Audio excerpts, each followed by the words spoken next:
इतने क्यों अंधे हो जाते हैं, कई बार यह बात समझ में नहीं आती। और वह भी अगर किसी से कोई मतभेद है तो जब तक आदमी जिंदा है तब तक किसी के साथ मतभेद हो सकता है, लेकिन जो व्यक्ति अब चला गया, डेड बॉडी उसका है, अब उसके अंतिम दर्शन में भी कोई व्यक्ति इसलिए परहेज कर रहा है कि राजनीति में किसी स्तर पे उस व्यक्ति से मतभेद हो गया, पूरा जीवन उन्होंने बनाने में लगा दिया जिस व्यक्ति को, मान लिया अंत में थोड़ा मतभेद भी हो गया, तो इस बात का ख्याल होना चाहिए था कि अगर शरद जी नहीं होते तो जिस मुकाम पर शरद जी के कारण लोग पहुंच पाए, उस मुकाम पर शायद नहीं पहुंच पाए। लेकिन हुआ, दुर्भाग्य है, दुखद स्थिति है, लेकिन अब शरद जी नहीं है हम लोगों के बीच। आज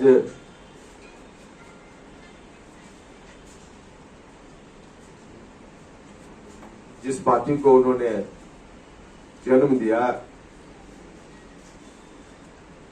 हर तरह से खून पसीना लगाकर सींचा, आगे बढ़ाया,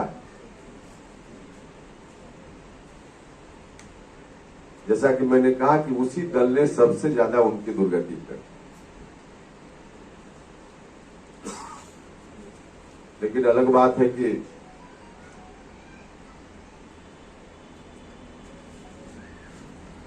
यह जो कहा जाता है कि आदमी वो अपने कर्मों का फल मिलता है कि नहीं मिलता है, लेकिन कहा जाता है कि कर्मों का फल मिलता है। धर्म के क्षेत्र में काम करने वाले लोग कहते हैं कि कर्मों का फल मिलता है किसी दूसरे लोक में, लेकिन कुछ लोगों का यह भी विश्वास है कि दूसरे लोक में नहीं, इसी लोक में मिलता है। शरद जी जिस पार्टी के राष्ट्रीय अध्यक्ष है, अंतिम दिनों में तो उन्होंने अपनी एक अलग पार्टी और बना ली थी, लेकिन एक लंबी यात्रा जिस जनता दल यूनाइटेड के साथ उनकी रही और जनता दल यूनाइटेड का निर्माण उन्होंने किया, बाद में चलकर जो हर्ष उनका जनता दल यूनाइटेड के लोगों ने किया, सब लोगों को मालूम है। लेकिन जनता दल यूनाइटेड के राष्ट्रीय अध्यक्ष की ऐसी दुर्गति कोई पहली बार हुई ऐसा भी नहीं है। जनता दल यूनाइटेड के उस वक्त के नेता और आज के भी नेता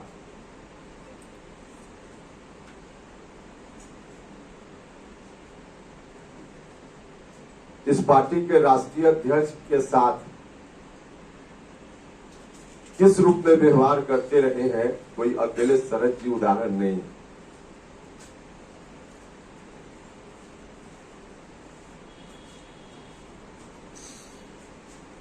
जॉर्ज फर्नांडिस साहब के साथ क्या हुआ, महान समाजवादी, दुनिया के बड़े समाजवादी नेता के रूप में उनको भी हम सब लोग जानते रहे हैं।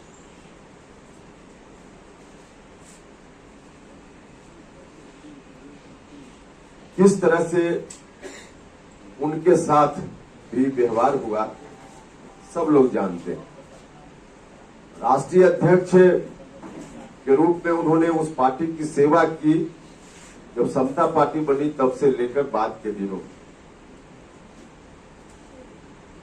लेकिन किस तरह से उनको बेइज्जत करके हर तरह से राष्ट्रीय अध्यक्ष के पद से हटाया गया,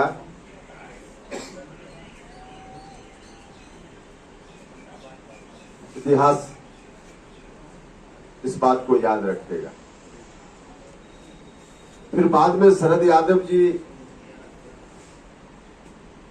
के साथ जब शरद यादव जी राष्ट्रीय अध्यक्ष हुए, जॉर्ज साहब के बाद उनके साथ जो जो राष्ट्रीय अध्यक्ष हुए सबके साथ लगभग उसी तरह का व्यवहार। बाद में चलकर शरद जी के बाद कोई और व्यक्ति भी उस पार्टी के राष्ट्रीय अध्यक्ष हुए। अब राजनीतिक रूप से विश्लेषण अलग है कि क्या उनका रोल रहा, लेकिन पार्टी ने उनको भी उसी तरह से निकाल कर बाहर किया।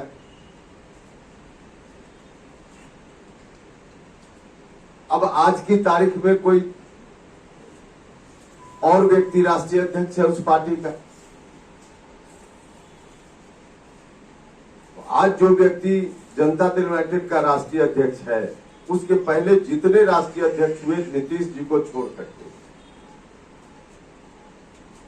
सबको उसी तरह से दुर्गति की स्थिति में पहुंचाया गया।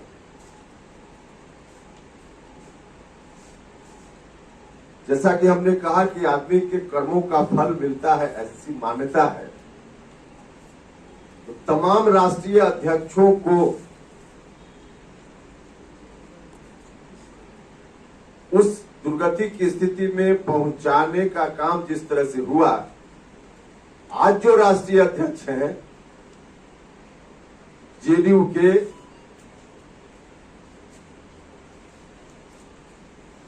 जिस व्यक्ति ने तमाम राष्ट्रीय अध्यक्षों को पहले दुर्गति की स्थिति में पहुंचाने का काम किया, अब आज के राष्ट्रीय अध्यक्ष उनको दुर्गति की स्थिति में पहुंचाकर ही दम लेंगे। यह बात अब साफ साफ दिख रही। तो तमाम राष्ट्रीय अध्यक्षों को आपने उस दुर्गति की स्थिति में पहुंचाया, अब आज के राष्ट्रीय अध्यक्ष आपको दुर्गति की स्थिति में पहुंचाएंगे। आदरणीय नीतीश जी, इस बात को लिख करके रख लीजिए।